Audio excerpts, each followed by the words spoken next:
যেনেকৈ মনৰ আনন্দ ঘূৰি আহি নতুন জীৱন পালে কামবিলাক গুচি গৈ সংস্কাৰবিলাক দূৰ হৈ কৃষ্ণানন্দত তেওঁলোক বিলীন হৈছে।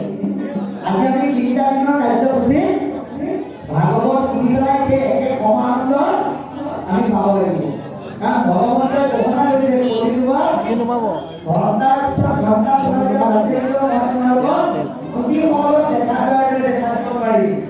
মই প্ৰতিদিনত কৈ থাকিম তিৰুথায়াম প্ৰবিত্তায়াম শ্ৰীমদ ভাগৱত অন্যতম তেনয়ম বাংময় মূৰ্তি প্ৰত্যক্ষমন্ত্ৰ হয় শ্ৰৱণান শ্ৰেৱণান দৰ্শনান পাঠান পাৱনাসি। গতিকে সেই প্ৰতিদিনৰ জীৱশ্ৰেষ্ঠ মানৱ তোমালোকে মোক প্ৰতিদিনৰ ভাগৱত শাস্ত্ৰৰ মাজত লাভ কৰিবা। তাৰ যোগেদি তোমালোকে মোক শুনি থাকিবা, সংসাৰ চলাৰ নিয়মবিলাক তোমালোকক কৈ কৰি থাকিব। গতিকে এই প্ৰতিদিনৰ যোগীসকলৰ দৰে ভাগৱত শুনিবলৈ আহি আমাৰ মনৰ পৰা সংসাৰৰ কামবিলাক আমি দূৰ কৰিব পাৰিব লাগিব। সংসাৰৰ 3টা পাপত আমি প্ৰত্যেকে আবদ্ধ হৈ আছো। এতিয়া এই 3টা পাপৰ পৰা মুক্ত হ'বলৈ হ'লে কৃষ্ণক দৰ্শন কৰি ভক্তসকলে আনন্দ পোৱাৰ দৰে ভাগৱত ধামলৈ আহি আমি আনন্দসমূহ পাব লাগিব। কেনেকৈ পাব লাগিব?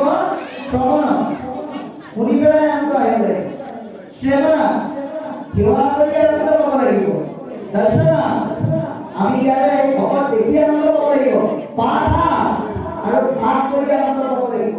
অকল সেয়াই নহয়, এই ভাগৱত আনন্দৰ ইমানেই বিস্তৰ, ইয়াৰ বিষয়ে প্ৰথম স্কন্ধত কৈছে যে ভাগৱতলৈ নাহিলেও মনটো লাগি দিছে, তেতিয়া আমি য'তেই থাকে তাতে আনন্দ পাওঁ। কি বুলি কৈছে? যেতিয়া কুন্তীয়ে ভগৱন্তক যাবৰ সময়ত নিবেদন কৰিছিল, তেতিয়া কুন্তি আৰু কৃষ্ণই কথা এই ভাগৱত আনন্দটো যে ইমান দূৰ প্ৰকাৰী প্ৰভাৱ এইটো প্ৰকাশ কৰি দিছে। সেইকাৰণে আমি ভাগ্যৱান। আজি গোটেইসকলে কৃষ্ণৰ ওচৰত পাই আনন্দ পাইছে। আমি কৰিব ভাগৱতৰ আনন্দ মনটো যদি দিব পাৰো দূৰৰ পৰা পাওঁ। এনেকৈ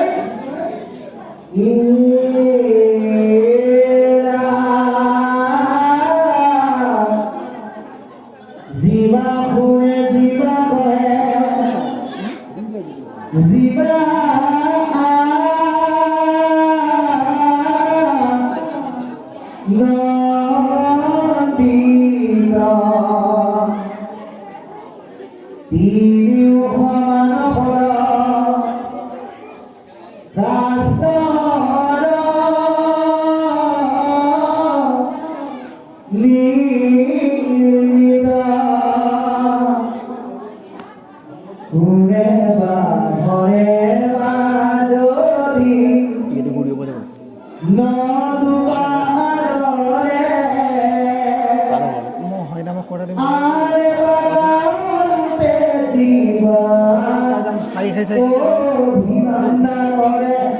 প্ৰথমতে মই গাড়ী এখন চাই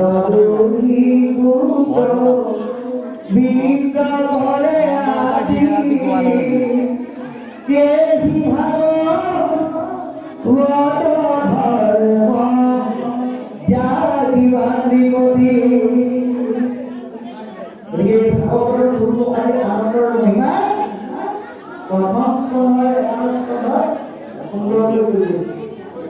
ইয়াতে নাই অহা, কিন্তু শুনি পেলাই বৰ ভাল লাগিছে। অনুষ্ঠান শেষ হোৱাৰ পিছত ভাষণ কৰিলে ভগৱন্তই নম্বৰটো কমাই দিলে। সেইকাৰণে গোপীসকলৰ কাম চিনাক্ত কৰাৰ দৰে ভাগৱত শ্ৰৱণে আমাৰ মনৰ পৰা 3টা কাম দূৰ কৰি দিয়ে। কি কি? আদি ভৌতিক, আদি দৈবিক আৰু আধ্যাত্মিক। আমি সকলোৱে জানোৱেই এই কামকেইটা পাৰিলা। তথাপিও কৈছো গোপীসকলৰ দৰে তাত ভ্ৰমণ কৰিবলৈ তাত বেমাৰ খাবলৈ হ'লে বিধানটো শিকি ল'বই লাগিব। গতিকে আজি ভৌতিক কাম কাটোৱে আজি দৈনিক কাম কৰি আধ্যাত্মিক কাম আমি জানিব লাগিব। আজি ভৌতিক কাম কৈছে আমাৰ গণিয়া আৰম্ভ কৰি গৈছে সুন্দৰকৈ দিছে যে মূৰৰ পৰা ভৰিলৈকে সৃষ্টি হোৱা বিষ বেমাৰ আজাৰ এই সকলোকে একেলগে আদি ভৌতিক কাম কৰি গৈছে। এৰাই লওঁ কি আছে এৰাই লওঁ মতো বেমাৰৰ পৰা আমি ভগৱানৰ নামৰ আমি বহুতে শিকিব যদি ভগৱানৰ নামেই বেমাৰৰ পৰা মুক্ত কৰি দিয়ে তেতিয়াহ'লে আমি ডাক্তৰ বুলি আমি বহুতে ক'ব পাৰোঁ। কাৰো কৰিছে ভগৱান আপুনি ডাক্তৰ বুলিলে গ'ল ধৰি ল'লো আপোনাৰ ভৰি বিষ হৈ আছে ডাক্তৰ বুলিলে গ'ল ডাক্তৰে আপোনাক ঔষধ দিলে ইনজেকশ্যন দিলে আপুনি ভৰি বিষ ভাল পায় কিন্তু কালি আপোনাৰ হাতৰ বিষ আৰম্ভ হৈ গ'ল হাতৰ বিষ ভাল পালে আকৌ দেহৰ কিবা বিষ আৰম্ভ হ'ল মানে আপুনি ডাক্তৰৰ তালৈ গৈ থাকিব লাগিব কিন্তু ঈশ্বৰৰ নাম যদি লয় আপুনি মোহন পাব অৰ্থাৎ এটা নিৰোগী জীৱন আপুনি লাভ কৰিবলৈ সক্ষম হ'ব ভগৱানৰ নাম আৰু ভক্তি অৰ্থাৎ ভগৱানৰ নামে আমাক আদি ভৌতিক কামৰ ৰক্ষা কৰে। আদি ভৌতিক মানে ধুমুহাৰ নাম শিলাবৃষ্টি ভূমিকম্প আদি প্ৰাকৃতিক দুৰ্যোগসমূহত আদি দৈনিক কাম বুলি কয়। এই কামৰ পৰা ভগৱানে আপোনাক ৰক্ষা কৰে। ইয়াৰ প্ৰমাণ চাব চতুৰ্থ স্কন্ধত ধ্ৰুৱই যেতিয়া দেউতাকৰ তুলনাত স্থান নাপায় মাকৰ পৰামৰ্শ মৰ্মে নিজৰ স্থানত ভগৱন্তৰ নাম ল'বলৈ লৈছিল তেতিয়া নাৰদে কৈছিল বোমা এতিয়া তুমি ঢিলা খেলাৰ বয়স ইমান কম বয়সতে তুমি এতিয়া ঈশ্বৰক নাম ল'বলৈ আহি কি পালাই জানিবা কিন্তু এই হাবি ইমান ডাঙৰ হিংস্ৰ বস্তু আছে তোমাক শেষ কৰিলে সিহঁতৰ এক ছেকেণ্ড নালাগে গতিকে তুমি কেনেকৈ ৰক্ষা পাবা তেতিয়া ধ্ৰুৱই এষাৰ বাণী কৈছিল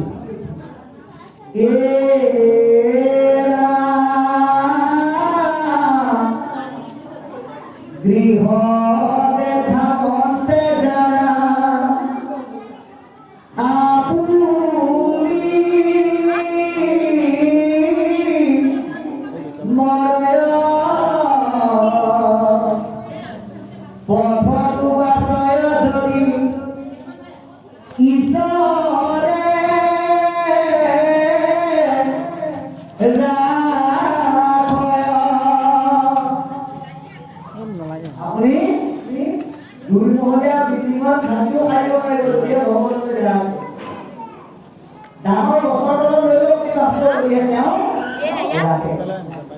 আদি দৈনিক কামৰ ভগৱন্তেহে আধ্যাত্মিক কাম যিটো কাম আমি বাহিৰত দেখা নাপায় আমাৰ গায়কসকলে গাইছে জীৱন জুই বনধে জলে দেখা পোৱা যায় মনৰ জুই বনত জলে দেখা তোৰে ভাইয়ে বন্ধু বনধে জলে দেখা পোৱা যায় অস্ত্ৰই আঘাত কৰিলে ঔষধ দিলে বেজি দিলে ভাল হ'ব কিন্তু এষাৰ বান্ধি যদি অস্ত্ৰই আঘাত কৰে সেই আঘাত বহুত দিনলৈকে থাকি যায় কিন্তু ঈশ্বৰৰ নাম যদি আপুনি একান্তভাৱে ল'লে তেতিয়া আপোনাক আধ্যাত্মিকভাৱেও বিচলিত কৰিব নোৱাৰে সেইকাৰণে আমাৰ কিতাপ কৈছে সেইজন কেনেকুৱা হয় শুনা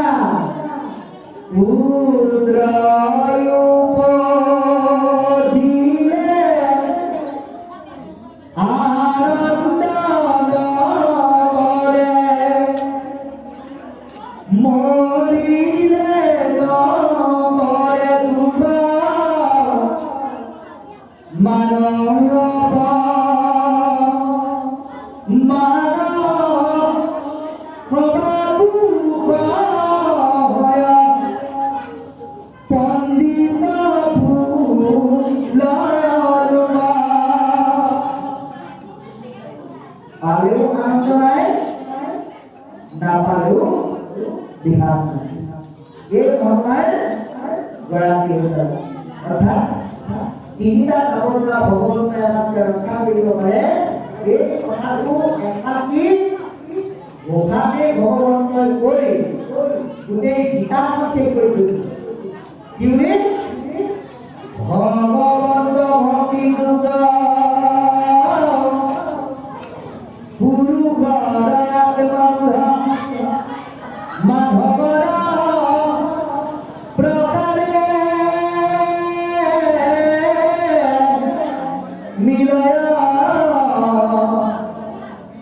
ঈশ্বৰ কৃপাত দেবে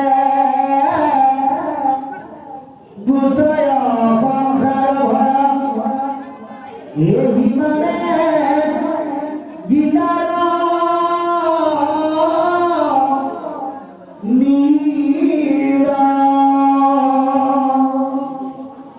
গতিকে ভগৱন্ত ভক্তিযুক্ত ভগৱন্তৰ কাম কিহৰ লগত সম্বন্ধ আছে?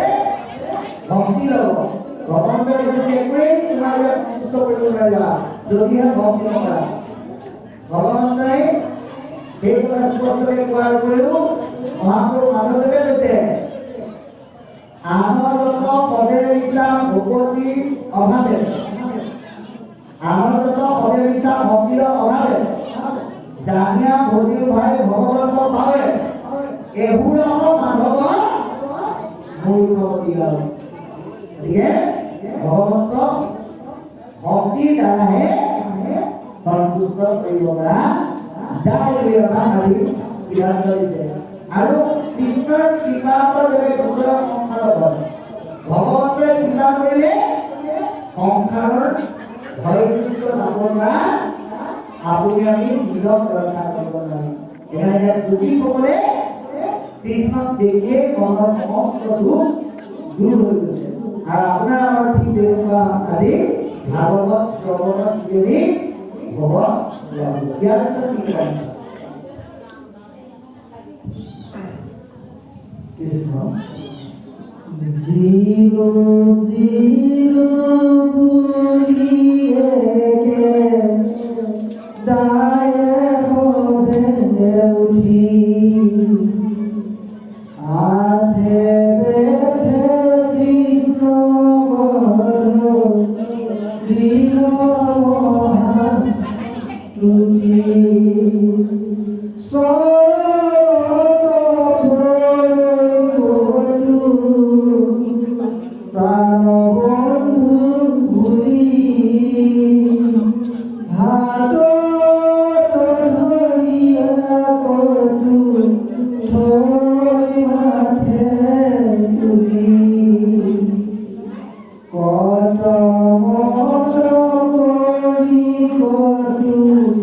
ধৰি বাহু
কৃষ্ণই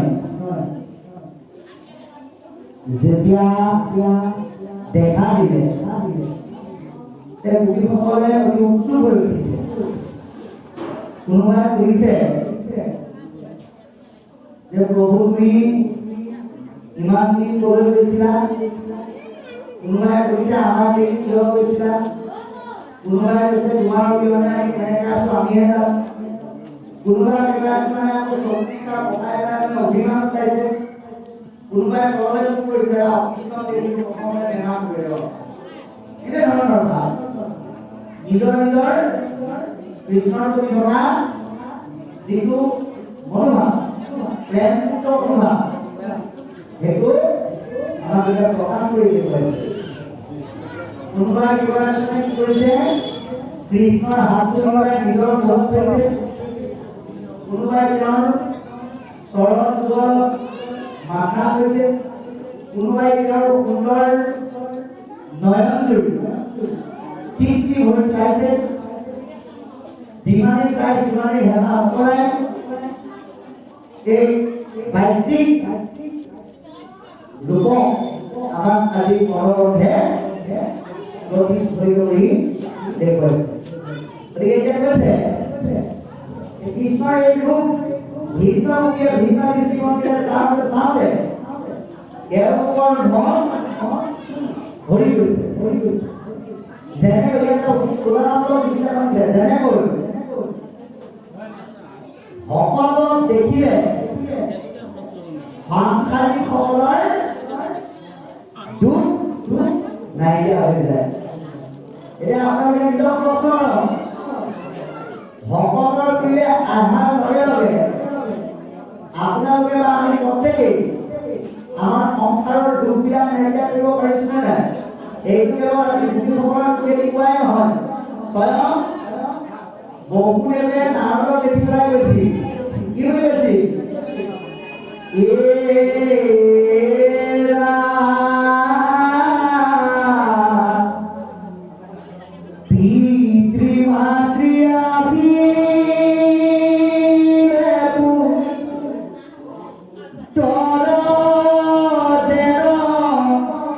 সুখ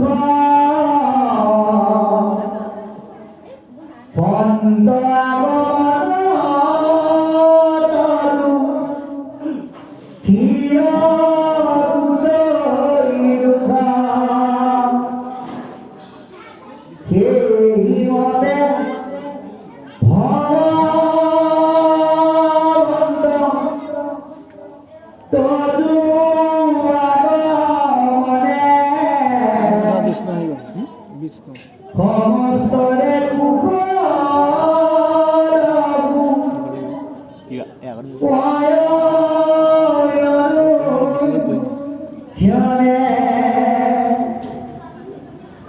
ভগৱতৰ দেখিলে কি হয় সাংসাৰিকসকলৰ দুৰ্গা নাইকিয়া হয় কিয় নাইকিয়া হয় কাৰণ ভকতৰ লগত ভগৱন্তৰ নাম জড়িত হৈ থাকে এতিয়া যোৱাকালিৰ আপোনালোকে ভাগৱত শুনি ভকতৰ বুলি আহি সংসাৰত দুখৰ কাণ্ড মুক্ত কৰিব পাৰিছেনে নাই যদি পাৰিছো ঠিকে আছে যদি নাই পৰা বা পাৰি গ'লে দুখৰ পৰা মুক্ত হ'ব ইচ্ছা আছে এতিয়া ভাগৱত শুনি চাৰিটা প্ৰশ্নৰ সন্মুখীন নিজে হ'ব লাগিব আৰু নিজে কৰি সৎসংগৰ দ্বাৰা তাৰ উত্তৰ আমি উলিয়াব লাগিব এক নম্বৰ প্ৰশ্নটো কি ভাগৱতৰ আপুনি প্ৰথমৰ পৰা তালৈকে য'তেই নুশুনক ইয়াৰ কিন্তু মূল কথা চাৰিটা এক নম্বৰ কথাটো হ'ল মই ক'ৰ পৰা আহিলোঁ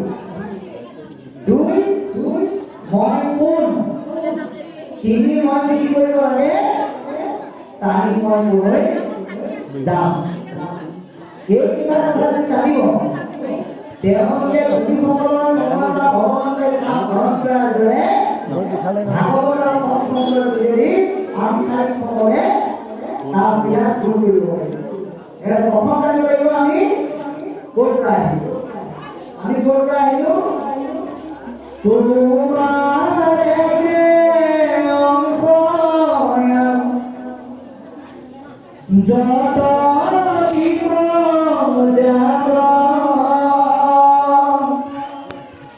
তোমাৰ মায়ায় প্ৰভু মহিলে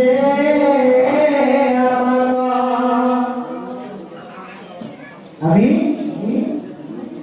ঈশ্বৰৰে অংশ ঈশ্বৰৰ পৰা আমি আহিছোঁ কিন্তু আমি কিয় নাজানো তেওঁৰ মায়া আমাক মহি আছে ভগৱন্তৰ মায়া আমাক সকলোকে মহি আছে মহাপুৰুষ ভগৱতে সেইকাৰণে তেওঁ অনন্য সৃষ্টি ঘোষণা কৰিছে তোমাৰ মায়ায়ে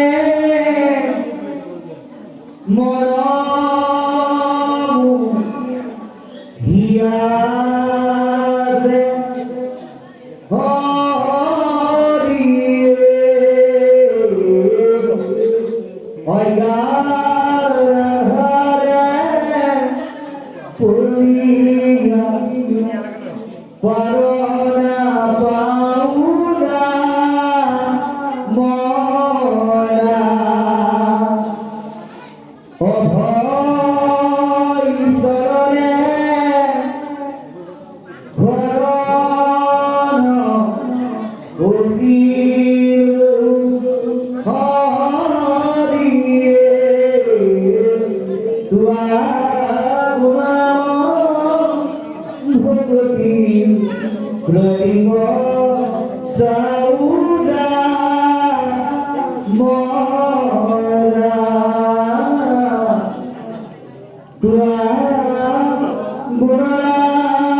গতিকে ঈশ্বৰৰ মায়াৰ পৰা মুক্ত হ'বলৈ ভগৱন্তৰ কি জ্ঞান যোগেদি গুৰুৰ আশ্ৰয় আমি ল'ব লাগিব অভয় চৰণত আশ্ৰয় গ্ৰহণ কৰাৰ লগে লগে আমি যে ঈশ্বৰৰ পৰা আহিছোঁ ঈশ্বৰৰে অংশ জীৱন সেইটো আমি গম পাব পাৰিম এই কথা কোৱাৰ জন্য বিভিন্ন নম্বৰ জানিব লাগিব আমি কোন আমি জীৱশ্ৰেষ্ঠ মানৱ আমি এনেই জীৱশ্ৰেষ্ঠ নহয় খাই কৰি জীয়াই থকালৈ শ্ৰেষ্ঠতা ঘূৰাই কিয়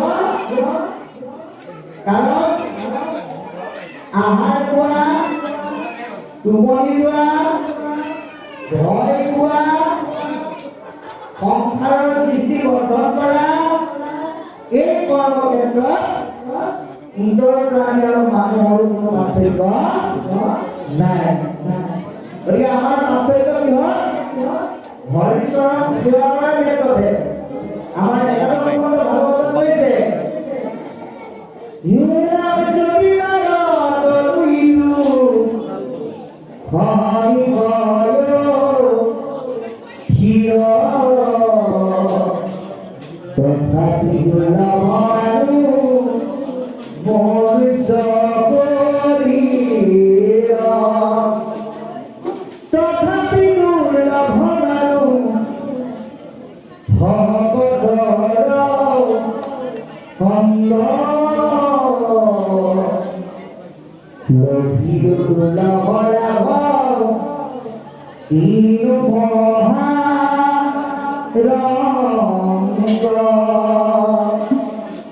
গতিকে মনুষ্যৰ দেহটো দুৰ্লভ কিন্তু এই দুৰ্লভ বস্তুৰ আমি পাইছো মনুষ্যৰ দুৰ্লভ যদিও ই খন্তেকীয়া